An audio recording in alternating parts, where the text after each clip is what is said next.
ಕಾಂಗ್ರೆಸ್ ಶಾಸಕರನ್ನ ಸೆಳೆಯುವ ಪರೋಕ್ಷವಾದಂತ ಸೂಚನೆಯನ್ನ ಪ್ರಕಾಶ್ ಜಾವಡೇಕರ್ ಕೊಟ್ರ ಅಂತ ಆಪರೇಷನ್ ಕಮಲಕ್ಕೆ ಮುಂದಾಯ್ತಾ ಬಿಜೆಪಿಯ ಹೈಕಮಾಂಡ್ ಅನ್ನೋ ಬೆಳವಣಿಗೆ. ರಮೇಶ್ ಜಾರಕಿಹೊಳಿ ರಾಜೀನಾಮೆ ಪ್ರಶ್ನೆಗೆ ಕುತೂಹಲದ ಉತ್ತರವನ್ನ ಕೊಟ್ಟಿದ್ದಾರೆ. ಕುತೂಹಲವನ್ನ ಮೂಡಿಸ್ತಾ ಇದೆ ಕೇಂದ್ರ ಸಚಿವ ಪ್ರಕಾಶ್ ಜಾವಡೇಕರ್ ಅವರ ಈ ಹೇಳಿಕೆ. ಏನೆಲ್ಲ ಆಗುತ್ತೆ ಕಾದು ನೋಡಿ ಅಂತ ಪ್ರಕಾಶ್ ಜಾವಡೇಕರ್ ಹೇಳ್ತಾ ಇದ್ದಾರೆ. ಕಾದು ನೋಡಿ ಅಂತಂದ್ರೆ ಏನೆಲ್ಲ ಮಾಡ್ತಾ ಇದ್ದೀರಾ ಅನ್ನೋದನ್ನ ನಾವು ನೋಡ್ತಾ ಇರಬೇಕಾ ಅನ್ನೋದರ ಸೂಚನೆನ ಗೊತ್ತಿಲ್ಲ. ಪ್ರಕಾಶ್ ಜಾವಡೇಕರ್ ಅವರು ಕೊಟ್ಟಂತ ಹೇಳಿಕೆ ಇದು. ನನ್ನ ಸಹೋದ್ಯೋಗಿ ಶಬೀರ್ ನಿಡಗುಂದಿ ನನ್ನೊಂದಿಗೆ ದೂರವಾಣಿ ಸಂಪರ್ಕದಲ್ಲಿದ್ದಾರೆ. ಶಬೀರ್, ಈಗ ರಾಜ್ಯದಲ್ಲಿ ಆಟ ಮುಗೀತು, ಕೇಂದ್ರದಿಂದ ಆಟನ ಅಂತ ಅದರ ಸೂಚನೆ ಕೊಡ್ತಾ ಇದ್ದಾರಾ?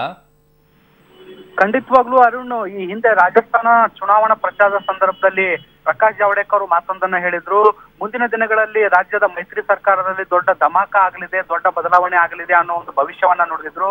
ಬಹುಶಃ ಆ ಭವಿಷ್ಯ ಈಗ ಸತ್ಯವಾಗ್ತಾ ಇರುವಂತದ್ದು.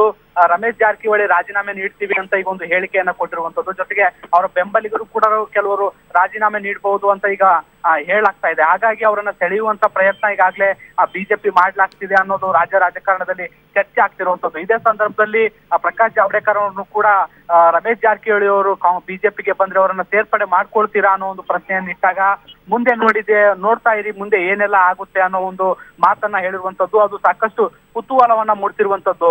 ಈ ಒಂದು ಮಾತಿನ ಪ್ರಕಾರ ನೋಡೋದಾದ್ರೆ ಬಹುಶಃ ರಾಜ್ಯ ನಾಯಕರಿಗೆ ಏನು ಬಿಜೆಪಿ ಹೈಕಮಾಂಡ್ ಈಗಾಗಲೇ ಸೂಚನೆಯನ್ನ ಕೊಟ್ಟಿರ್ಬೋದು. ಯಾರೆಲ್ಲ ಬಿಜೆಪಿ ಹತ್ರ ಬರ್ಲಿಕ್ಕೆ ಸಿದ್ಧ ಇದ್ದಾರೆ ಅವರನ್ನೆಲ್ಲ ಸೆಳೆಯುವ ಪ್ರಯತ್ನವನ್ನ ಮಾಡಿ ಸರ್ಕಾರ ರಚಿಸುವ ಸಾಧ್ಯತೆಗಳಿದ್ರೆ ಆ ಸರ್ಕಾರ ರಚನೆಗೆ ಮುಂದಾಗಿ ಅನ್ನೋ ಒಂದು ಸಲಹೆಯನ್ನ ಹೈಕಮಾಂಡ್ ಕೊಟ್ಟಿರುವಂತೆ ಭಾಸ ಆಗ್ತಾ ಇದೆ. ಅರುಣ್. ಓಕೆ ಶಬೀರ್, ನಿಮ್ಮೆಲ್ಲ ಮಾಹಿತಿಗೆ ಧನ್ಯವಾದಗಳು. कर्नाटक के सरकार ने किसान को धोखा दिया है और इसलिए वो भी एक बार धोखा खाएगी। सर, पॉलिटिकल टीम रिजाइन कर रहे कांग्रेस को तैयार है, 15 आदमी लोग भी तैयार है। अगर आ गए तो बीजेपी में वेट करो और देखते रहो। आपका क्या स्टैंड है सर? यही हाँ, देखो देखते रहना काम है अपना। कर्नाटक के सरकार ने किसान को धोखा दिया है और इसलिए वो भी एक बार धोखा खाएगी।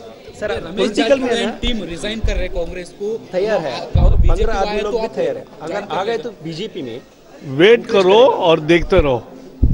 आपका क्या स्टैंड है सर? यही हाँ, देखो।